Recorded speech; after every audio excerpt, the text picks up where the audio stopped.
자, 이번에는 좀 화가 나는 내용들입니다. 서울대, 고려대, 소위들 공부 잘한다는 이 명문대생들이 모인 동아리에서 마약을 거래하고 집단 투약까지 하는 충격적인 사건이 발생했습니다. 이들은 심지어 공개된 장소에서 환각 파티를 벌였고 약에 취해서 집단 성관계까지 한 것으로 드러났습니다. 관련 목소리 들어보겠습니다. 서울 수도권의 주요 13개 대학의 대학생 총 14명이 마약을 매매하고 투약한 사건을 적발하였습니다.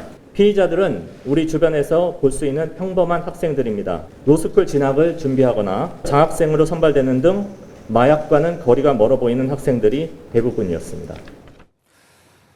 자, 충격적인 일이죠. 서울대, 고려대, 연세대, 명문대생들이 모여서 하는 일이 마약을 투약하고 그리고 판매하고 부적절한 일들을 했다는 것. 그래서 결국 검찰이 수사에 나섰고 이들 중 일부가 붙잡혔습니다. 어떻습니까? 어떻게 좀 이 현상을 봐야 되겠습니까? 예전에 비해서 확실히 마약을 접하는 그 연령대가 좀 낮아졌다라는 생각이 들거든요. 그리고 이제 무엇보다 이게 더 충격적이었던 거는 우리가 소위 말하는 명문대생들이 이제 이런 일에 가담을 했다라는 게 조금 더 충격을 주는 것 같고요. 그리고 여기도 보니까 이제 뭐 회장 자체가 뭐 연합동아리 회장인데 당시에 카이스트 대학원을 다니고 있었다 이렇게 하고 있습니다. 그래서 이제 그 내용을 보니까 동아리를 모집을 할 때 뭔가 이제 풀파티라든지 이런 부분에 있어서 뭐 무료 아니면 저렴하게 이용을 할 수 있다 이렇게 해서 이제 여러 명의 회원들을 모집을 했고 그리고 그 회원들 중에서는 뭐 의대나 아니면 약대를 가려고 하는 재입학을 준비하는 그런 학생도 있었고요. 아니면은 또 이제 로스쿨을 가려고 법학전문대학원을 가려고 이제 준비를 하고 있는 학생들도 있어가지고 이런 사람들이 만약 그런 위치에 올라갔으면 또 얼마나 또 파급력이 안 좋은 또 영향을 끼쳤을까 또 이런 부분도 생각이 돼가지고 이런 부분에 있어서는 좀 집단적이고 이런 조직적으로 이루어진 범행인 만큼 좀 이번에 엄벌에 처할 그런 필요성이 있는 것 같습니다. 참 우리 사회가 마약 청정국이라는 그런 명성을 보유하고 있던 나라였고 우리 사회의 문화였는데 김계영 부대변인님 사실 마약이 너무 우리 생활에 깊숙이 들어와 있다는 것 같아서 좀 걱정이 됩니다. 맞습니다. 뭐 저희가 마약 같은 거를 뭐 저는 안 하지만 뉴스를 보면 그 방법이란 게 굉장히 쉽지 않습니까? 누구나 접한다는 표현이 좀 맞지 않을 정도로 쉽게 접하는 상황인데 뭐 우리가 많이 이용하는 텔레그램 이 보면 어떤 익명성, 기밀 그런 것들이 보장되기 때문에 이 텔레그램도 많이 사용하는 것 같고요. 그리고 이른바 던지기 수법이라는 게 있지 않습니까?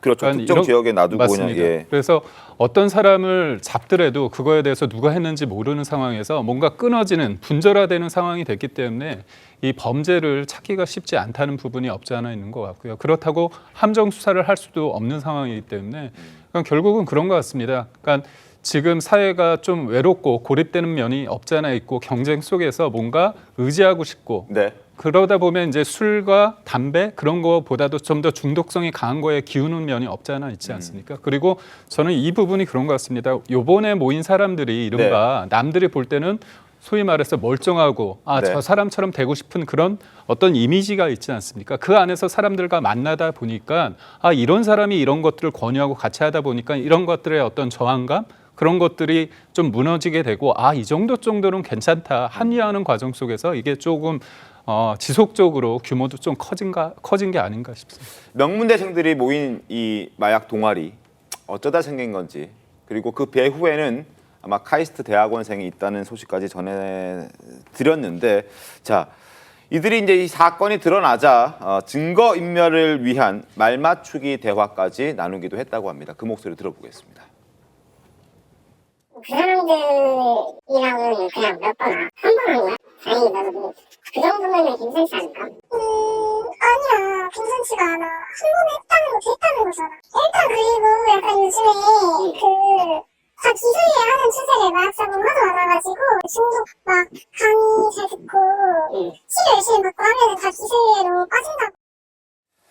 자, 마약 연합회 참석자들의 목소리였습니다. 참 내용을 들어도 심각하죠. 뭐 괜찮다고 생각하는 것 플러스 그리고 초범의 경우에 마약 사범들이 워낙 많아서 다 기소유예가 되는 추세다. 그러니까 한두 번 해서는 죄를 묻지도 않을 것이다라는 생각들이 깔려 있는 것 같습니다. 네, 이게 사실 이전에 그런 게 있지 않습니까? 김호중 씨가 음주를 네. 하고 나서 도주를 했거든요. 네. 근데 그러고 나서 모방 범죄들이 되게 많이 일어났었습니다. 당시에 이제 음주를 하면은 무조건 그 자리를 이탈해 이렇게 이제 좀 안 좋은 꼼수 같은 것들이 이제 널리 퍼졌었는데 지금 여기서도 이제 이야기를 하는 내용들을 보면 마약 사건에 대한 수사가 진행될 때 요렇게 하면 처벌을 피해갈 수 있어. 네. 뭐 아니면 뭐 이렇게 하면 좀 선처를 받을 수 있어. 이런 내용들이 이제 어쨌든 꼼수 아닌 꼼수가 이렇게 전달이 되다 보니까 더욱더 마약에 대한 경각심이 좀 낮아지는 게 아닌가 이런 생각도 들거든요.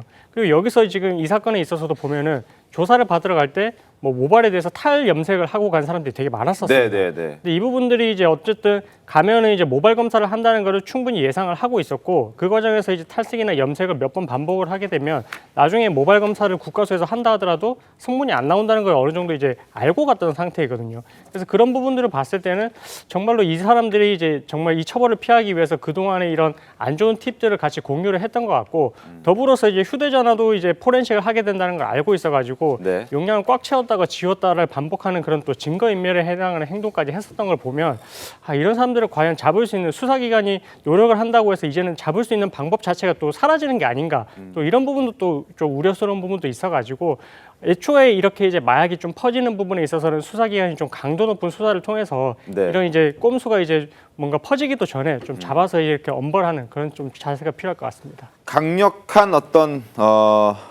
시그널이 필요할 것 같다는 생각이 듭니다.